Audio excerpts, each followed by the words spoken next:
और अब बड़ी खबर महाराष्ट्र विधानसभा चुनाव से जुड़ी हुई। आज महाराष्ट्र विधानसभा चुनाव के लिए दिग्गज नेताओं को अपना पर्चा दाखिल करना है। बारामती विधानसभा सीट से एनसीपी नेता अजित पवार नॉमिनेशन फाइल करेंगे। इसके अलावा आपको बता दें, बारामती सीट पर चाचा और भतीजे के बीच चुनावी मुकाबला देखने को मिलने वाला है। इस सीट पर एनसीपी शरद पवार गुट के उम्मीदवार युगेंद्र पवार का अपने चाचा और एनसीपी प्रमुख अजीत पवार से मुकाबला है। तो वहीं मुंबई की माहिम विधानसभा सीट से एमएनएस नेता राज ठाकरे के बेटे अमित ठाकरे नॉमिनेशन फाइल करेंगे। यहां से शिवसेना उद्धव गुट ने महेश सावंत और शिवसेना शिंदे ने सदा सवरकर को मैदान में उतार दिया है। उधर मुंबई की ही अणुशक्ति नगर विधानसभा सीट से एनसीपी नेता नवाब मलिक की बेटी सना मलिक भी आज नॉमिनेशन फाइल करेंगी। एनसीपी शरद पवार गुट ने, आपको बता दें, अजीत गुट की उम्मीदवार सना मलिक के खिलाफ अणुशक्ति नगर सीट से फहाद अहमद को चुनावी मैदान में उतार दिया है, जिससे इस सीट पर मुकाबला बेहद दिलचस्प हो गया है।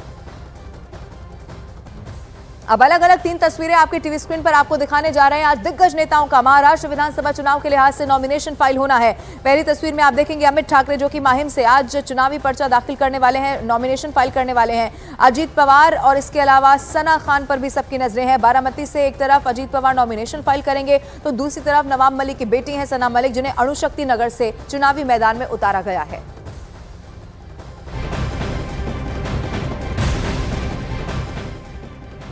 और शिवसेना शिंदे गुट ने रविवार को 20 उम्मीदवारों की दूसरी सूची जारी कर दी है। वर्ली से राज्यसभा सांसद मिलिंद देवड़ा को टिकट दे दिया गया है और इसी सीट पर उद्धव गुट ने आदित्य ठाकरे को मैदान में उतारा है। एमएनएस की ओर से संदीप देशपांडे को उम्मीदवार बनाया गया और इस तरह से वर्ली विधानसभा क्षेत्र में ये त्रिकोणीय लड़ाई होने की संभावना है। इस सीट के नतीजे पर पूरे महाराष्ट्र की नजरें रहेंगी, क्योंकि पूर्व मुख्यमंत्री उद्धव ठाकरे के बेटे आदित्य ठाकरे इस निर्वाचन क्षेत्र के मौजूदा विधायक हैं। अब उनके सामने एक तरफ मिलिंद देवड़ा को चुनावी मैदान में उतार दिया गया है, तो एमएनएस की तरफ से संदीप देशपांडे को चुनावी मैदान में उतारा गया है। यानी कि यहां पर ये जो त्रिकोणीय फाइट है वो देखने को मिलने वाली है।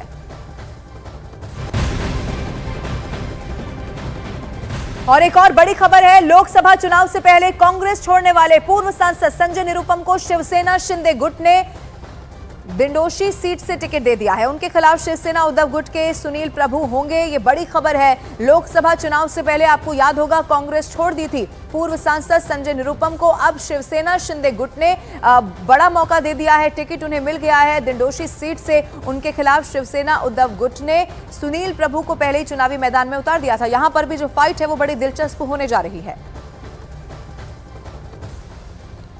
हमारी पार्टी के मुख्य नेता और महाराष्ट्र के मुख्यमंत्री माननीय श्री एकनाथ शिंदे जी ने मुझ पर विश्वास जताया है। मुझे आज दिंडोशी विधानसभा क्षेत्र से पार्टी का और महायुति का उम्मीदवार बनाया है। मैं उनके इस विश्वास पर खरा उतरूंगा, ऐसा मैं विश्वास जताता हूं और दिंडोशी के मतदाताओं का विश्वास जीतूंगा। उन सब की सेवा करने का जो मेरा व्रत है, उस व्रत को पूरा करूंगा और आखिरकार 23 तारीख को हाथ में भगवा लेकर के विधानसभा में जाएंगे और पूरे दिंडोशी के लोगों के सवालों को उठा करके दिंडोशी के लोगों का कल्याण करेंगे। और एक और बड़ी खबर है, मुंबई की अणुशक्ति नगर विधानसभा सीट पर चुनावी लड़ाई बेहद दिलचस्प हो गई है। महायुति से नवाब मलिक की बेटी सना खान और महाविकास आघाड़ी से समाजवादी पार्टी के नेता फहाद अहमद के बीच मुकाबला देखने को मिलने वाला है। एनसीपी शरद पवार गुट ने इस सीट से अजित पवार की पार्टी की प्रत्याशी सना मलिक के खिलाफ एक्ट्रेस स्वरा भास्कर के पति फहाद अहमद को चुनावी मैदान में उतारा है। सना मलिक एनसीपी अजित गुट के नवाब मलिक की बेटी हैं। अणुशक्ति नगर विधानसभा सीट पर मुस्लिम वोटर अच्छी खासी तादाद में हैं। अब ऐसे में यहां दिलचस्प चुनावी मुकाबला हो सकता है।